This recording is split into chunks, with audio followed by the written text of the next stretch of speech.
everyone. Welcome to the ACSS news broadcast on sanctions against Russia. We're following the news on sanctions against Russia and let you know what came out today, yesterday, and guide you through what is happening and why it matters for your business, and what are some of the impacts that a business can feel from this. My name is Saskia Rietbroek, and I'm the Executive Director of the Association of Certified Sanction Specialists, or ACSS. Please visit our website on sanctionsassociation.org. We have a bunch of courses on EU sanctions, OFAC sanctions, and an interesting new product called a toolkit that helps companies build a sanctions compliance program. So, let's see, we're here on a Friday afternoon here in the Netherlands. I'm coming to you live from Maastricht in the south of the Netherlands. And thank you so much if you're joining on a Friday afternoon when you're in Europe, or on your Friday morning in the United States, or even in Asia. It's already late for you there. Thank you so much for joining. I know some of you see these broadcasts on demand, so welcome as well if you see it after the fact. All right, a couple of things that we're going to be covering today. First, I would like to mention an indictment. So this is not a new sanction, but it's actually a court case that was announced on April 6 by the US Department of Justice against an oligarch who is sanctioned. His name is Konstantin Malofeyev. I hope I pronounced it well, probably not. And they indicted him for conspiring to violate US sanctions. This oligarch is one of Russia's most influential media magnates and part of the Kremlin allied elite. The indictment is 21 pages, so for those of you who are sanctions addicts, you can read it. But I'll just go through some of the highlights here. So this person, this oligarch Malofeyev, so he's been sanctioned for a while already, just since 2014 actually, and he has been indicted in New York, in a court in New York, for attempting to move or tap or use $10 million in frozen US assets, and he did that with the help of a US citizen. So, as I said, he's been indicted on the conspiracy to violate US sanctions and violation of US sanctions. He has been on the list of a sanctioned person for a while, not only the US, but also the EU and Canada since 2014.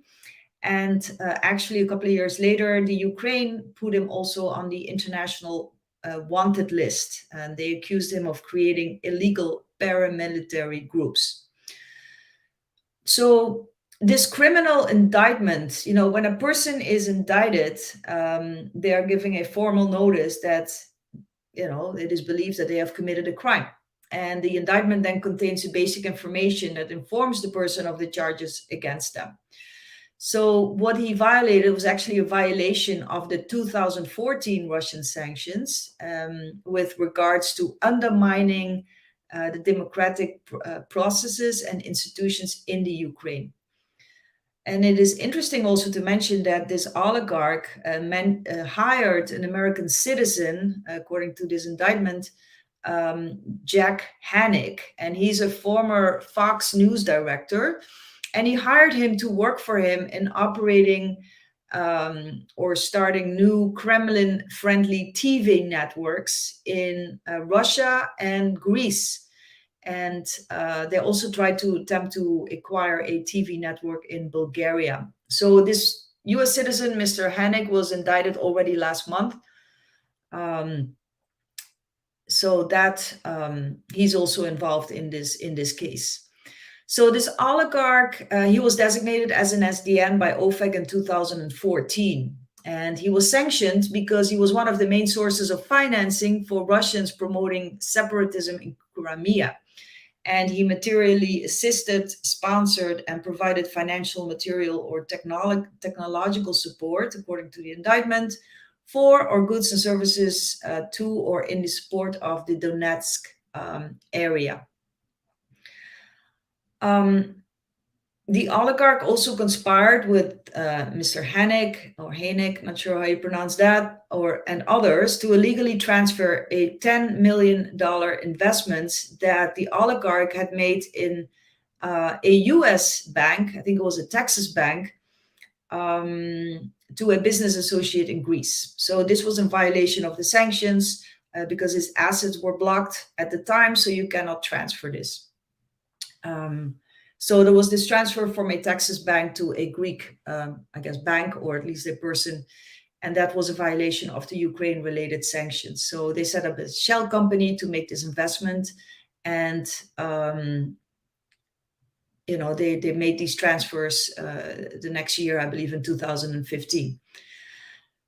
So I won't go into too much detail, but with the indictment, along with the indictment, the U.S. attorney, the United States attorney, announced also the seizure of this investment in the United States. So this is a case in Manhattan Federal Court. We have to see how it goes, but it's always these cases are strong because a grand jury indictment is a formal charging instrument used by the U.S. Department of Justice to bring these criminal charges against a defendant. And if it's a grand jury case, before the federal prosecutor can bring the indictment, they must present their case to the grand jury.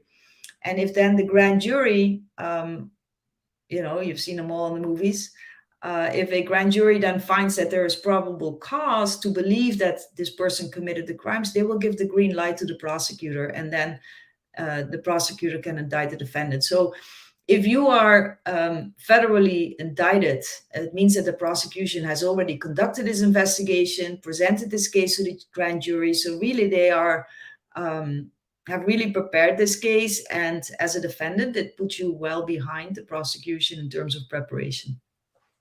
So we'll see what comes from this case, but I thought it was an interesting case to mention, to go after the assets of this oligarch now.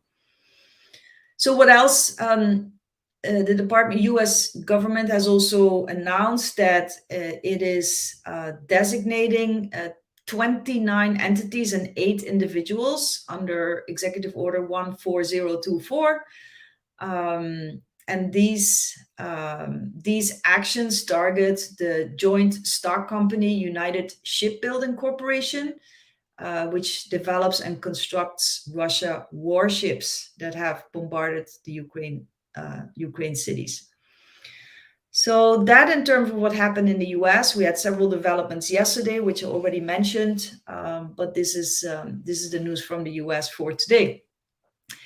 What else? A couple of new designations from the UK. The UK updated its sanctions list on April 8th, so that is today. And they added a couple of people, interesting, I think, to the list. Katerina Tikhonova, and she's Putin's daughter, and another daughter, Maria Vorontsova, has also been listed. And then the daughter also of the foreign minister, Lavrov, the Russian foreign minister. They were targeted in this latest round of UK sanctions. They were also targeted in the US sanctions, by the way. These daughters who, I guess the government officials, they believe that they are hiding Putin's wealth. So that's why they are placed on the sanctions list as well.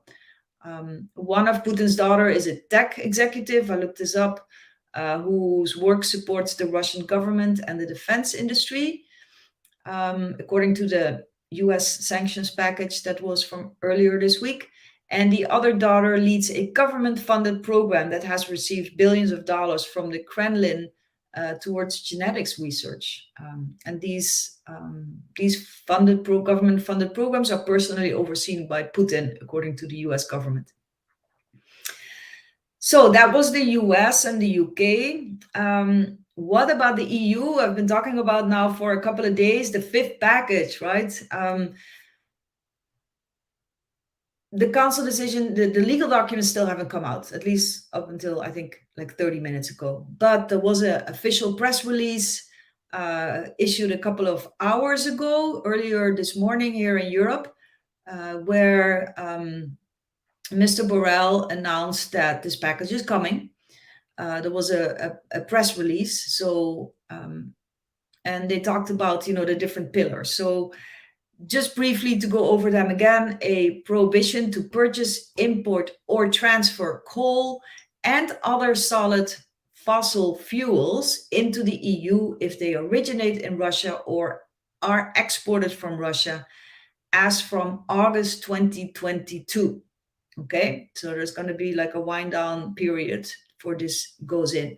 And the imports of coal into the EU are currently worth 8 billion per year. So so that is the first thing. Then another new measure from the EU: a prohibition to provide access to EU ports to vessels registered under the flag of Russia. Previously, they also said in the previous announcement, they were talking about vessels registered under the flag of Russia or Russian operated. They didn't place that language on the website now. So maybe it has been now, the scope has been made smaller. And they also specify that there will be derogations that are granted for agricultural and food products, humanitarian aid, and energy. All right, the next pillar: a ban on any Russian and Belarusian road transport undertaking, preventing them from transporting goods by road within the EU, including in transit. And there are some exceptions granted for some products, including pharmaceutical, medical, agriculture, food products, including wheat, and road transport for humanitarian purposes. Then an export ban targeting jet fuel and other goods such as quantum computers and advanced semiconductors, high-end electronic software-sensitive machinery and transportation equipment, and a new import ban on goods such as wood, cement, fertilizers, seafood, and liquor. So those were, some of the measures. And one more pillar was there's also a series of targeted economic measures intended to strengthen existing measures and close loopholes, as they call it. So, and that includes a general EU ban on the participation of Russian companies in public procurement in member states, the exclusion of all financial support to Russian public bodies, an extended prohibition on deposits to crypto wallets, and on the sale of banknotes and transferable securities denominated in any official currency of the EU member states to Russia and Belarus, to any natural legal person, entity, or body in Russia or Belarus. So that was it for the most important information. I already mentioned, and this was also placed on the website, one last thing: a full transaction ban imposed on 4 key Russian banks. The names are not mentioned here of the banks. So they, after being de-swifted, as they call it, after being de-swifted, these banks will now be subject to an asset freeze. Okay, so that is coming. 4 banks, we don't know which ones. All right, so this was it for my brief for today. Let's see if there's any questions from the audience.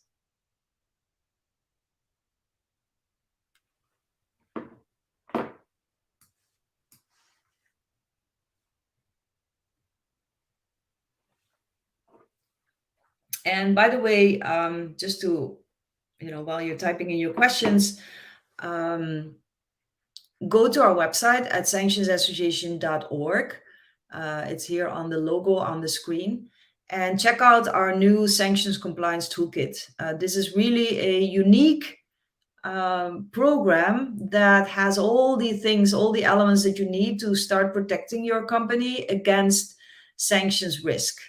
Templates for policies, templates for training, templates for questionnaires that you can ask your customers. templates for risk assessment, questionnaires to consider, to determine your risk, which sanctions apply to you. It's really a unique product, and I hope you will take a look at it at sanctionsassociation.org and then click Toolkit.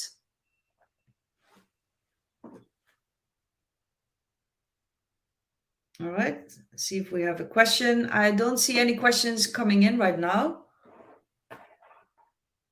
So I'll be back next week. I may be traveling for on Monday and Tuesday. I'll see if somebody else can take it over, and if not, you'll see me later that week. So just waiting on these new EU sanctions, the legal docs to come out, and we'll report back to you once we have them. Thank you so much, and see you next time. Bye bye.